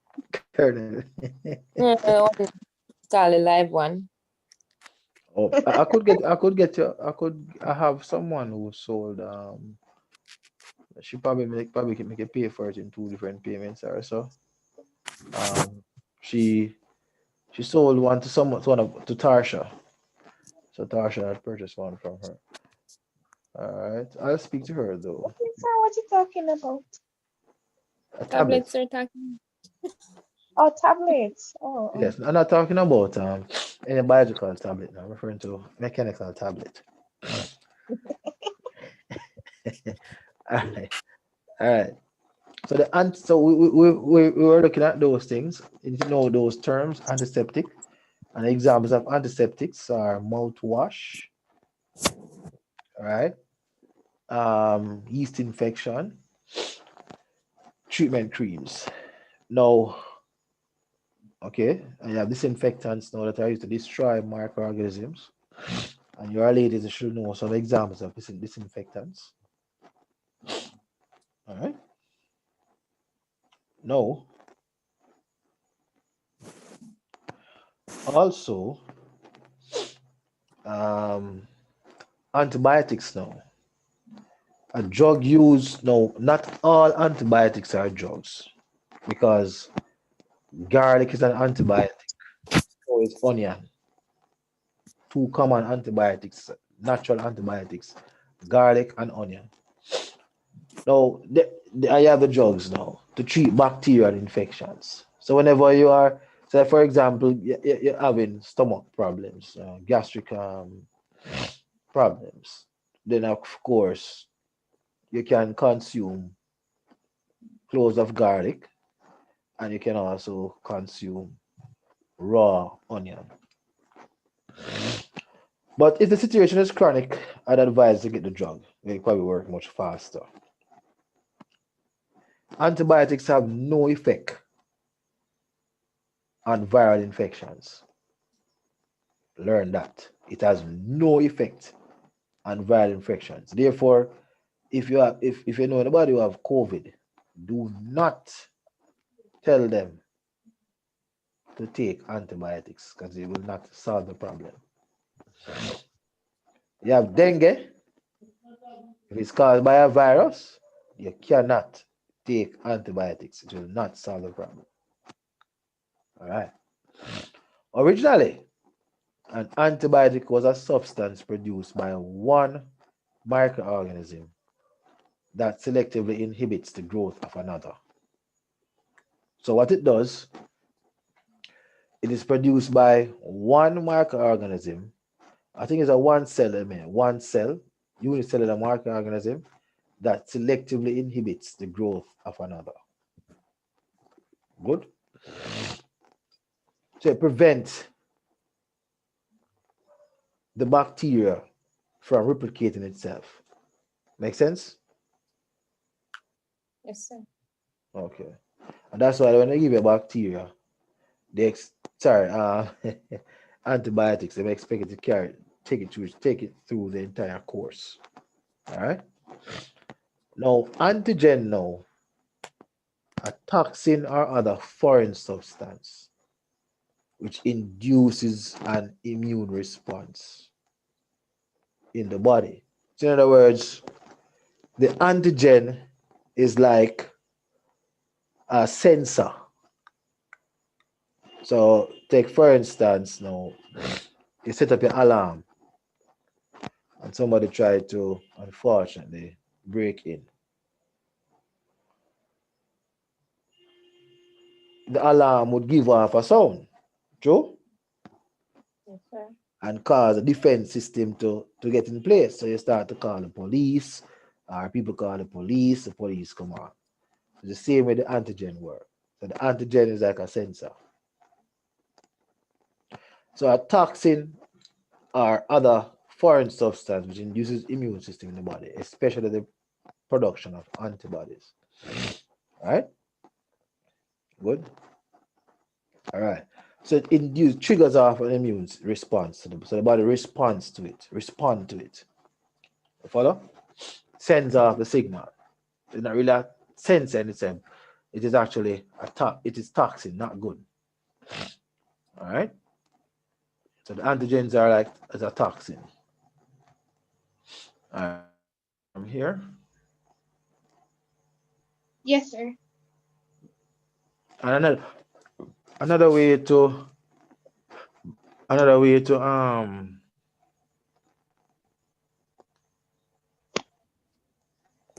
you guys are hearing me still? Yes, sir. I thought Flo was playing tricks on my eyes. Yes, another way to actually comprehend the notes when you're reading them is to try to see what you could relate this information to. Just like I was trying to use the alarm on your house and police and so forth. You have to use other things to associate it with. Use the associations so you can better comprehend what you're reading or listening to, what you're learning about. All right. Now, a blood protein produced in response to and counteracting a specific antigen. So the antigen is the enemy of the body. It's the thief that come to rob you of your health. Is that clear? Good. All right. Now, antibodies combine chemically with substances which the body recognizes as alien, such as a bacteria, viruses, and foreign substance in the blood. So basically, the antigen is the bacteria or the virus. And then the antibody now is the policeman. You follow now? Yes, sir. Good. That comes to arrest the antigen. And so in some Jamaican case, destroy the antigen. All right? Shoot it down with antibodies. No. So an antibody that counteracts a toxin is called the antitoxin. Against toxin. In other words, anti means against, opposing to. All right? All right. Everybody understood that? Yes, sir. Have you recorded anything a while Yes, ago? sir. Okay. May I move on? May I move on? May I move on? Should I move on? Yes, sir, you may. Okay, thanks. All right. All right. So here we are now looking at a chart. Immunity and its types. Now, you have two different immunity, basically. Adaptive immunity and innate immunity. Now, the adaptive immunity can be broken down to natural adaptive immunity and artificial adaptive immunity. Now, natural adaptive immunity is passive or active. Now, passive in a sense, maternal, like mothers would give the baby antibodies from the breast milk, right? So that's maternal, passive. Now, active, how it becomes active by an infection, and this is the word you might be asking, how an infection can cause me to become immune. In other words, if a robber took bust a padlock, would you use what the same type of padlock? No, sir. So therefore, that's where the immunity comes in. So you became immune to that robber. So therefore, the next time that robber come, you can't bust a padlock, it's a different padlock. If you understand, let me give you a different illustration. If you're playing a game, maybe netball, and you realize that every time you go up against your attacker, they use a particular strategy to oppose you. So the next time you see the attacker, you know exactly how to get past the attacker. That's how the active immunity works. In other words, then the body creates antibodies for the new infection. So the next time that virus comes into your body, or bacteria comes to your body is ready now to attack it because it already registers it and knows how to. It has already created antibodies for it already, so it have just use what the same antibodies that are created to fight against it. You understand? Yes, sir. Good. So that's how God made, and there is a lesson to learn from it. There's a lesson to learn from it. You know, when we make mistakes, we must become immune to it. We must create our antibodies to fight against it. And our antibodies comes from reading the word of God. David said the word of God cleanses a man's spirit, cleanses a man's soul. So the same creator who creates a system of immunity in you, he teaches us how to be immune. Jesus Christ established immunity 3 times. And Jesus Christ's antibody was, for it is what? Written. So the word of God is our immune system for the way we live and how we fight against the devil and his ways. You see? Immunity. Always remember that. Good? Now, artificial adaptive immunity. Now, what does the word adaptive there means? The word adaptive. The word adaptive is coming from which word?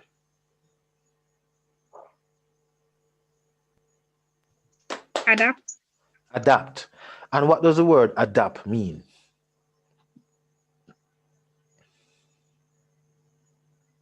What does the word adapt mean? Look it up. Look it up. Look it up for me. Okay, sir. I was gonna like say like when you get used to something or a routine. Use something or a routine. Okay. Okay, good. All right. So it's the same thing. So it adapts. You get used to it. So the body get used to this infection. It knows how to live, not really live with it, but destroy it. All right? That's the whole idea. So so that same principle, adaptive immunity. When we adapt the word of God, we can use that to become immune to certain behavior types. You see? Very important. Now we have artificial adaptive immunity, and that would be passive antibody transfer. Good. So people can use antibodies to cure your disease, right? To cure your disease. Now,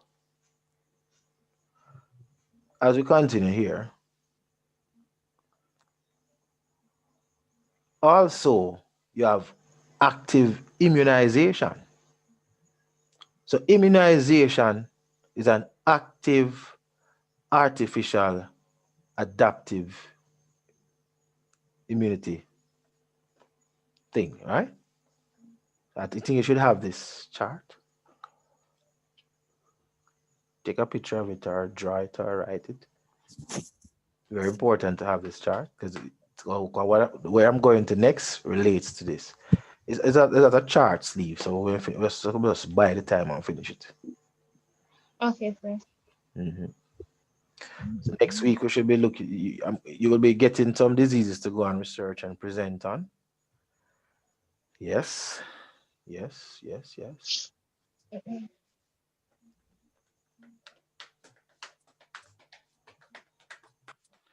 And so by January, God's willing, we should go in on to section E, the last section of the syllabus, and then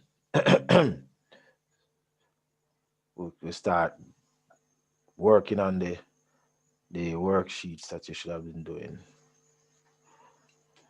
All right.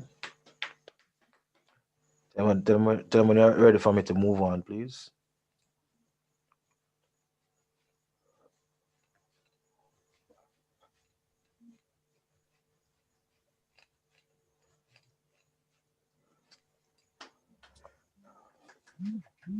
I'm finished, sir, but I'm not sure about Teresa.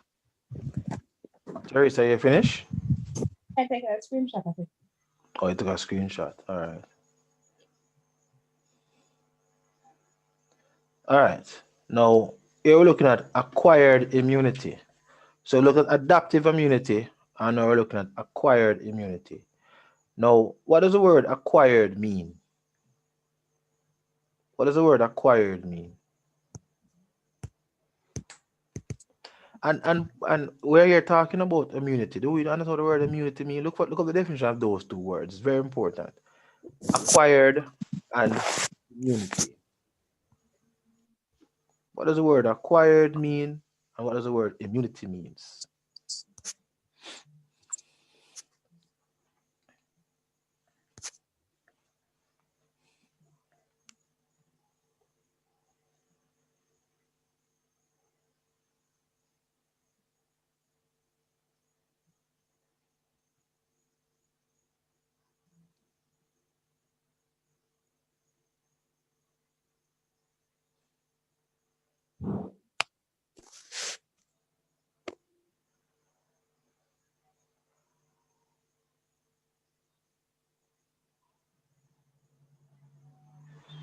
Find where it is.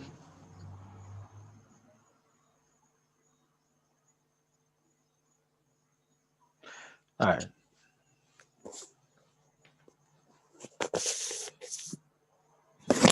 It really means to buy or obtain. No, well, you're not buying immunity right now.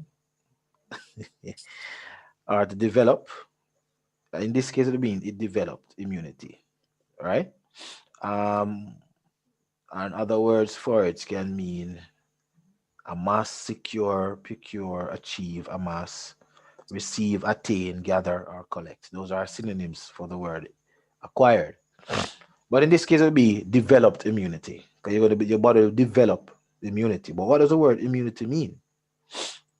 What does the word immunity mean? Because we can't be using words that we don't know what it means, What it mean? Anybody? This is saying the capability of multicellular organism to resist harmful microorganisms. Okay. So the ability to resist. So basically now, acquired immunity now is for the body's ability to develop a resistance to. Make sense? Huh? Hello? Yes, ma'am. Okay, Sir. good. So the body now can actively develop a defense system against infection, or it can possibly, are you seeing the importance now of finding definition of words that you have used? I don't know if you recognize the effect a while ago. Recognize the effect a while ago? No. Okay.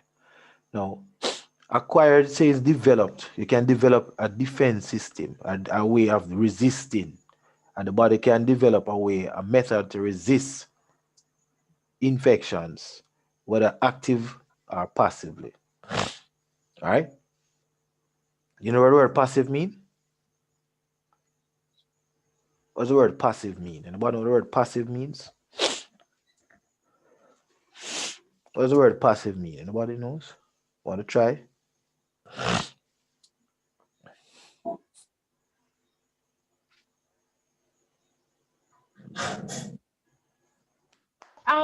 Sir, calm or accepting, What does it mean? accepting or you are probably calm, not sure, but more Calm. likely passive. Wait, am I? No, but sir, allowing or accepting, I'm not sure. Well, um, it's accepting or allowing, but in terms of biological, no. There must be another definition. Look for it.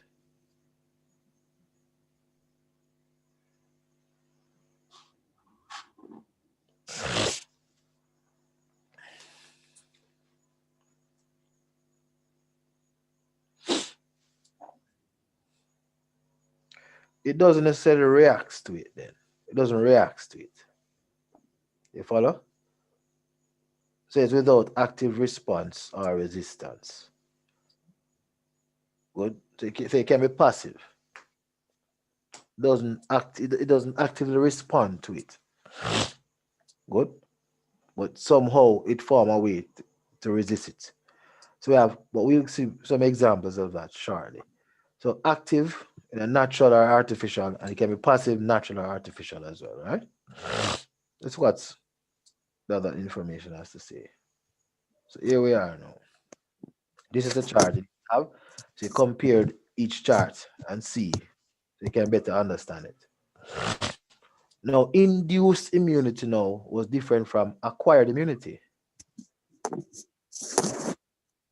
So induced, now using antibodies to resist specific diseases. All right? It triggers it off. Good. Now, induced immunity can be either active or passive. Now, when it is active, antibody is produced in the person's body. When it is when it is passive rather, antibodies from another organism enter the person's body. Good. So in other words, then passive can simply mean I can passively cook food. And how does that work? Instead of cooking the food at home, which is active immunity, we go to what? C.X.C and buy fast food. Passive immunity. Get it now? Get it? Make sense? Yes, Hello? sir. Okay. So antibodies from another organism enter the person's body.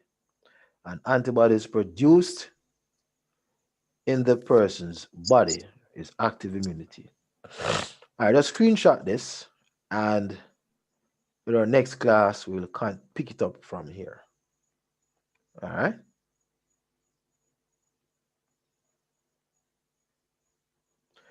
So vaccination is an active immunity, induced immunity in an active way, but it's artificial. It is artificial, but your body never created it. You follow? So the method that they're using to prevent you from having COVID is induced immunity actively artificial, or artificial active immunity induced. All right? By the use of a pathogen. In the natural way now, the pathogen enter the body in a natural manner, catching a cold. So chances are the persons who got COVID, the coronavirus by way of talking to somebody or whatsoever, they know can induce a defense system in them in an active, natural way. Make sense? Make sense? Yes, sir. Okay. All right. So we have 2 hours and 8 minutes gone, so we can break our lesson here. Let me see how much. Have you guys screenshot this already, or take a picture or whatever? Screenshot already? Yes, sir. Okay. Yes, sir. Okay. So we have 1, 2, 3, 4, 5. I think that is it. So that's the last slide that we'll have to look at. 5 slides for next week, Wednesday. Quick and fast. All right. How was today's class, Teresa? So it was okay. Start sound like Lex, you know. It was okay. If QA is in the class, if it says Lexi, Yashi. Okay, Yashi. If QA is in the class and it says she sound like Lexi, don't it? It's okay. Indeed, sir. Indeed. All right. So how was the class for you today, Ashi? It was good. It was good. All right. And I must tell you that 2 persons liked it. Okay, sir. Persons actually liked it on YouTube. So I thank you both. And I thank those persons who have liked this lesson on our YouTube channel. All right. So please ensure that I see some assignment next week. Yes, sir. Christmas is also after you're done, eat and merry. In the night, it gets sorry, not in the night. Christmas on Friday night. I would not no work on Friday night. Sorry, my bad. Pick it up on Saturday night or tomorrow, Christmas Eve. You can do some work during Christmas Eve. Nobody going anywhere Sir, except I am going somewhere. half day. I forget to when I'm calling them calling the workers when half a they are essential workers gonna cook food and provide. I'm working tomorrow and I am working Christmas and Boxing. Oh my. Well, more pay. Christmas and Boxing Day, I'll be at work from 6:30. More pay that man. More pay that. Don't worry yourself. Boss supposed to pay more on public holiday. You know that? The law that you know. You're supposed to get more pay on public holiday. Yeah. Rate supposed to I'd higher. rather stay home. Rather stay home. Well, some persons don't have no family that so they have to come at KFC. I'd rather stay home with my family. Okay, no problem. You can do it virtually still. Oh, that's all. I want to be there. You want to be there. All right. Okay. I understand. All right. So it was good tonight. The guy did just some research, contributed to the class, and that's how we'll continue. But I need to get some more presentations going. So don't get too laid back. Create your props, create your structures, your outlines, and do your thing. All right. So it's good night from Mr. Bernard.